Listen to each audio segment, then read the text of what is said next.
When starting a new relationship, it's natural to desire a deep emotional and physical connection.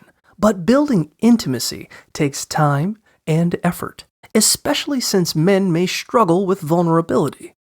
Engaging in activities like dancing, cooking, or exercising together can foster closeness, while small acts of physical touch, such as hugs or hand-holding, help enhance intimacy. Open communication is essential for sexual intimacy. Discussing preferences and initiating affection can deepen the bond.